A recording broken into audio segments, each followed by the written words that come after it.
Good evening, humans. Tyrannosaurusmoth here, and tonight we're taking a look at the Teenage Mutant Ninja Turtles The Last Ronin Rogue Derelict figure from NECA. This is the Target exclusive version of the Last Ronin figure that NECA released a little bit earlier this year, and you know how I feel about red variants, so yeah, let's take a look at this figure. Let's do this. Aesthetically speaking, this figure looks awesome, and right off the bat, I'm going to say that I recognize that this is not going to be everyone's cup of tea. In fact, this is very specific and niche, and you know, I can see people even straight up just disliking and hating this. However, for someone like me who just is a weirdo and loves red variants of figures, this is right in my wheelhouse. And you know, I had to cancel my pre-orders for the other two, just budgeting reasons, stuff like that. When I saw this and just everything lined up, I had to pick it up. And you know, one of the things I do like about this paint application is that it kind of brings out all the details in the sculpt here. And as you can see, it's definitely a black base with a red kind of dry brush. And that really brings out just the intricacies of the sculpt they got going on here, certainly in the jacket and you know, even down to the pants. So you get to see some of that really nice texture work that they were doing. And yeah, I think that's pretty cool, honestly. And you know, then you get that obviously the weapons as well. We'll look at those in the next section.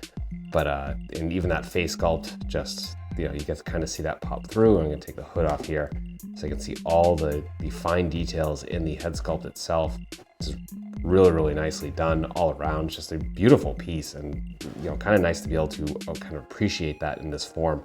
And you know, again, beyond that, the only two colors here are black and red, but definitely works well. And clearly, you know, as the box art shows, this is based off cover. So, you know, and it being a red variant, it was definitely going to be a Target exclusive, this being part of the Holothon event. So yeah, it's something that looks very cool, you know, very specific though. So if, you know, if it's not your thing, I definitely understand. But you know, for me, this just looks absolutely kick-ass. We get an absolutely unruly amount of accessories here, so let's jump right in. And so we get a few sets of hands right out of the box. We do get our grips. Then we get a pair of fists. And finally, a pair of splayed out hands. And then we get two different heads. We get the stoic one that we saw before. We get one with the open mouth, some really nice depth there to actually give it some dimension. So as you can see, even from the side, looks really good in profile. So definitely a fan of that. To go on the head, we do get the hood, as we saw earlier. You can see the kind of black gradient there and the, you know, the kind of dark marks here on the back. Then we get two different headbands.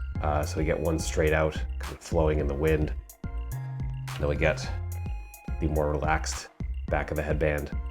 Some nice texture on both of these as well, so very nicely done there. Then finally for the head, we get this pair of goggles and this little elastic band here, which is very nice. Makes it very easy to get on and off the head. Then we get into the myriad of weapons. So we get 3 shurikens, as you can see right here. So obviously everything cast all in red. These are very sharp as well, by the way, so definitely be careful there. Then we get a smoke bomb, some great detailing going on, as you can see, kind of almost a turtle shell pattern. That's pretty cool. Then we get a grappling hook with some actual string, and you can see the 3 claws there. Very nice. Then we get, of course, it is Mikey, so we get the pair of nunchucks, some nice kind of grips there.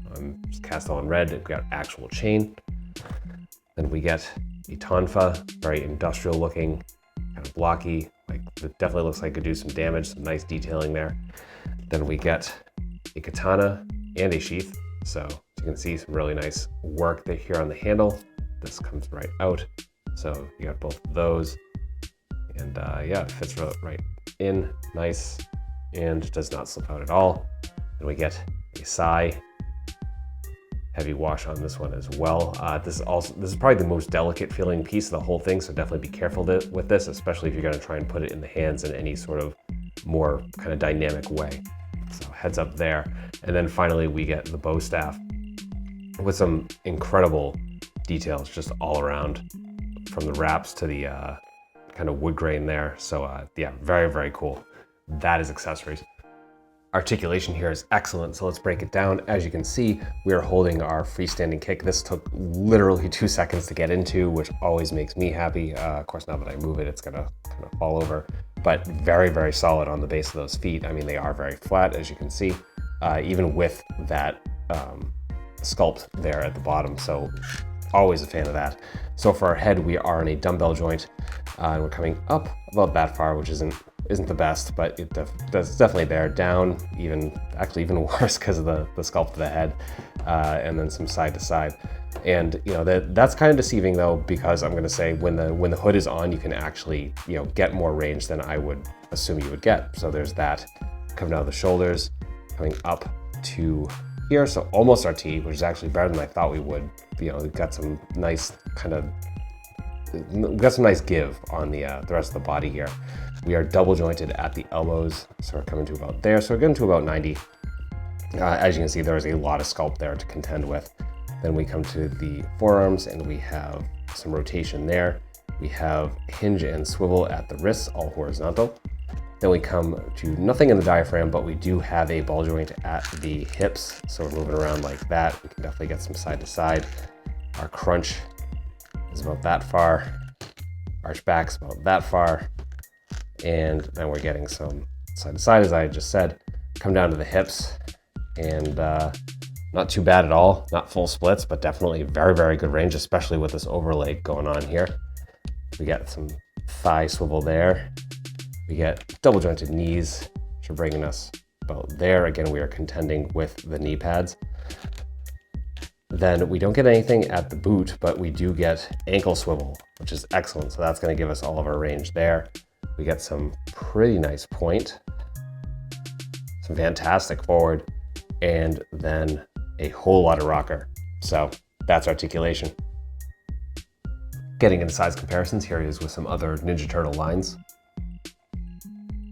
with some Hasbro and some Mattel, with some imports, with some monsters. Finally, with an articulated icons Oni and yours truly in human form as a Valorverse Action Force figure. So my final thoughts on the last Ronin Rogue Derelict figure from NECA is that this is an awesome figure. Obviously this particular variant might not be everyone's cup of tea, as I had said earlier. It's a very specific version, but again, this is kind of what makes for a really good exclusive. It just happens to be a repaint, a very simple one at that. And either you dig this or you don't. So if you do, currently this is on shelves at various Targets. Seems to be random.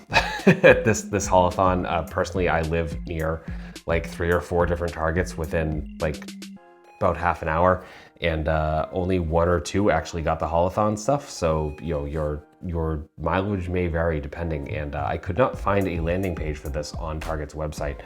If I can, then I will include that in the description below. So if you're interested in this figure, look for that. If not, I wish you the best of luck in your local Targets. And yeah, with all that being said, I hope you found this review informative and somewhat entertaining. If you did, please consider liking, commenting, subscribing, sharing, all that fun stuff.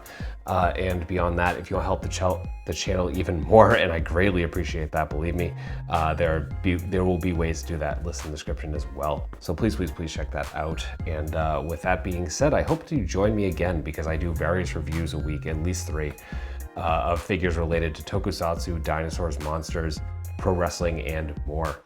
So come on back and let's talk some toys. And yeah, so with all of that being said, I hope you are well. I hope that all of your toy dreams come true. And most importantly, I hope that you and yours stay weird, simians.